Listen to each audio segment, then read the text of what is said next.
తిరుగుతుంటే కేసీఆర్ను తిరగనీయం. ఇంత మోగోళ్ళ కేసీఆర్ను తిరగనియారట. తెలంగాణ తెచ్చిన కేసీఆర్నే తిరగనియారా? ఏమి చేస్తారు? చంపేస్తారద్దా? చంపుతావా? దా వ్యాపారం చంపుతావుదా? కేసీఆర్ని చంపి మీరు ఉంటారా? ఇది పద్ధత? ప్రతిపక్ష పార్టీ తప్పకుండా ప్రజల సమస్యల మీద వస్తుంది, ప్రజల మధ్య అడుగుతుంది, వాదన చెప్తుంది. నీ దమ్ముంటే మేము చేసిన దానికన్నా ఇంకా మంచిగా చేసి చూపి, కరెంటు మంచిగా చూపి. ఆగమాగం అడివడివి ఇష్టం వచ్చినట్టు ఏం చేయాలి? అలా పాలమూరు ఎత్తిపోతల పూర్తి చేయాలి, దాని గురించి మాట లేదు. ఖమ్మంలో సీతారామ ఎత్తిపోతల పూర్తి చేయాలి, దాని గురించి ముచ్చట లేదు. ఇంకా గురుకులాలు ఎక్కువ పెట్టాలి పేద పిల్లల గురించి, ఆ ముచ్చట లేదు. కరెంటు మంచిగా ఇవ్వాలి, ఆ ముచ్చట లేదు. మంచినీళ్ళు రావాలి మంచిగా. రాష్ట్రంలో చాలా దిక్కులు తిప్పలైతా ఉన్నది, పట్టించుకునే నాతులు లేడు. ఇంత మాయలమే ఇవన్నీ మాయం చేసి బలాదురుగా తిరుగుతామనుకుంటున్నారా? తిరగని ఏం జాగ్రత్త అని చెప్తా ఉన్నా. తప్పక నిలదీస్తాం, ఎండగడతాం. ఇంకో మాట, ఈ ప్రభుత్వాన్ని ఈ నల్లగొండ సభ నుంచి నేను హెచ్చరిస్తా ఉన్నా. ఇవాళ గోదావరికి ప్రధానమైన ఉపనదే ప్రాణహిత నది. ఇవాళ కూడా 5,000 క్యూసెక్కులు నీళ్ళు వస్తూ ఉన్నాయి. అవి ఎత్తిపోయాలి, ఎల్ఎండి ఎంఎండి నింపాలి, రైతులకు నీళ్ళు ఇవ్వాలి. కానీ ఏం చేస్తాను? మేడిగడ్డ పోతాము, బూరుగడ్డకు పోతాం, బొందలగడ్డకు పోతాము. ఏ తోకమట్టున్నది మేడిగడ్డ అక్కడ. మీ బండారం బిడ్డ ఈ స్టేజ్ మీద కూర్చున్న నాయకుల మీద అవుతున్నాము. ఈ అసెంబ్లీ అయిపోయిన తర్వాత మేము కూడా అడిగి పోతాం, మీ చరిత్ర మొత్తం ఎండగడతాం. ఓ లంగ చేత పెట్టి పోయిన ప్రభుత్వాన్ని బదనాం చేయాలి, బట్టగాల్చి మీదేయాలని మేము మేడిగడ్డ పోతాం. ఏం బిక్తాం మేడిగడ్డ కాడ పోయి? ఎందుకు పోతున్నావు మేడిగడ్డకు? దమ్ముంటే నీళ్ళు ఎత్తిపోయి, నీళ్ళున్నాయి, కాపర్ డ్యామ్ పెట్టి కూడా నీళ్ళు ఎత్తిపోయచ్చు. రైతుల ఈ కేసీఆర్ని బదనాం చేయాలని ఒక దుష్టబుద్ధి పెట్టుకొని రైతుల పొలాలను కొడతారా? ఇలా బంధు పెట్టిన మైబాద్కు నీళ్ళు వస్తలేవు, డోర్నగర్కు నీళ్ళు వస్తలేవు, సూర్యాపేటకు తుంగతుర్తికి మునిపొచ్చిన నీళ్ళు వస్తలేవు, తగ్గిపోతున్నాయి. ఇదా మీ రాజకీయం? మీ చిల్లర రాజకీయం. మేడిగడ్డ కాడైనా ఉంటే అందులో 250 పిల్లర్లు ఉంటాయి, 250 300 ఉంటాయి. కాళేశ్వరం ప్రాజెక్ట్ అంటే ఒక ఆటబొమ్మ కాదు.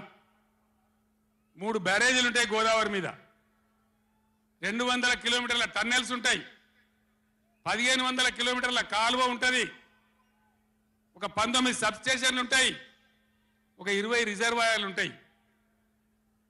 ఇదంతా కాళేశ్వరం ప్రాజెక్ట్ కాదట. ఒక 2-3 పిల్లర్లు కుంగిపోయినాయి.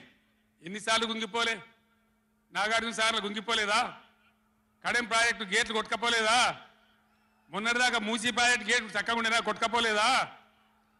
ఏదైనా పోతే సదరాలు దాన్ని మంచిగా చేయాలి, తొందరగా మంచిగా చేసి రైతులకు నీళ్ళు ఇవ్వాలి. కానీ మేము మేడిగడ్డకు పోతాం, బొందలగడ్డకు పోతాం. ఇదా రాజకీయమా? ఇది తెలివా? తెలివి అనిపించుకుంటుందా? ఇవి కాదు కావాల్సింది, రాష్ట్రానికి ప్రజలకు కావాల్సింది. ఒక లోడొచ్చు, వాళ్ళు గెలవచ్చు, ఎవరికి శాశ్వతం కాదు. మళ్ళా డబల్ స్పీడ్తో మేము అధికారంలోకి వస్తాం.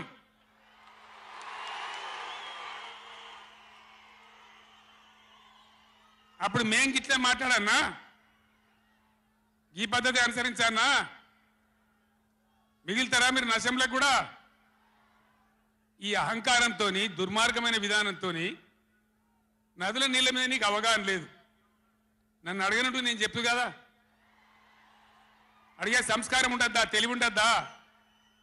అన్నా ఏం దగ్గర ఇట్లా అంటాను, కేఆర్ఎంకి అప్పచెప్పమంటాను, ఏం చేయాలి? ఈ పొన్నాల లక్ష్మయ్య గారు ఉన్నాడు, హరీష్ రావు ఉన్నాడు, నేనున్నా, కడియం సిఆర్ ఉన్నాడు, నీళ్ళ మీద పనిచేసిన వాళ్ళు ఉన్నారు. ఎవరిని అడిగినా చెప్తుంటాం కదా. మీకు తెలివి లేకపోతే అప్పచెప్పుడు, ఆగమవుడు, బడ్జెట్ ఆపి తీర్మానం పెట్టుడు. నేను ఒక్కటే మాట మీతో చెప్తున్నా, దయచేసి. నిన్న కూడా అనే నాతో హైదరాబాద్లో, సార్ అసెంబ్లీలో తీర్మానం అయిపోయింది కదా, ఇంకా నల్గొండ చెలో నల్గొండ ఎందుకని. అసెంబ్లీల తీర్మానంతో అయిపోదు, చెలో నల్లగొండతో కూడా అయిపోదు. దయచేసి ఎప్పటికప్పుడు కృష్ణా నదిలో బ్రిజేష్ ట్రిబ్యునల్లో మన వాటా తేలే వరకు, న్యాయమైన వాటా తేలే వరకు, మన నీళ్ళ హక్కులు మనకు దక్కే వరకు ప్రతి సందర్భంలో ఈ 5 జిల్లాల ప్రజలు, కృష్ణా పరివాహక ప్రాంతంలో ఉన్న 5 జిల్లాల ప్రజలు ఎప్పటికప్పుడు మనం పోరాడడానికి సిద్ధంగా ఉండాలి. ఈ సభ వేదిక చెప్తేనే ప్రజలకు అర్థమవుతుందనే ఉద్దేశంతో నేను మీ అందరినీ శ్రమ పెట్టి ఈ సభ పెట్టిన తప్ప ఇది రాజకీయ సభ కాదు. ఇలా ఏ ఎలక్షన్ లేదు, పార్లమెంట్ ఎలక్షన్ కూడా ఇంకా 2 నెలలకు 3 నెలలకు ఉన్నది, ఇప్పటికిప్పుడేం లేదు. నేను ఇలా వచ్చింది రాజకీయాల కోసం కాదు.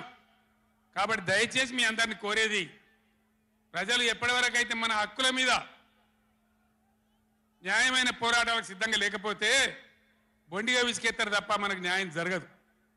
అందుకని మీ అందరినీ కూడా ఇలా సభలో ఉన్న వాళ్ళను, టీవీలో నా ఉపన్యాసం వింటున్న వాళ్ళను మీకు దండం పెట్టి నేను చెప్తా ఉన్నా, నేను మీ బిడ్డను.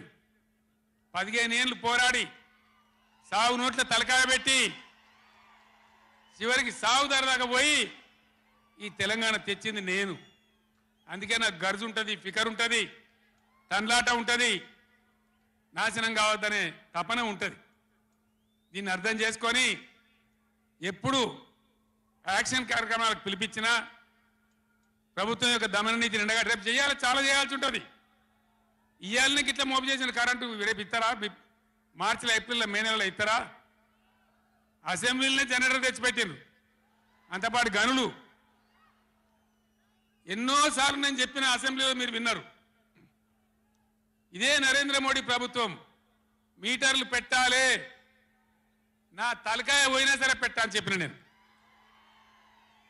25,000 కోట్ల రూపాయలు ఇయ్యలే మనకి ఇవ్వాల్సినాయి, అయినా పెట్టలే. ఎందుకంటే నా తెలంగాణ రైతులు చెట్టుకోడు గుట్టకోడు అయినరు. హైదరాబాద్ పోయి ఆటో రిక్షాలు నడిపే గతి వచ్చింది.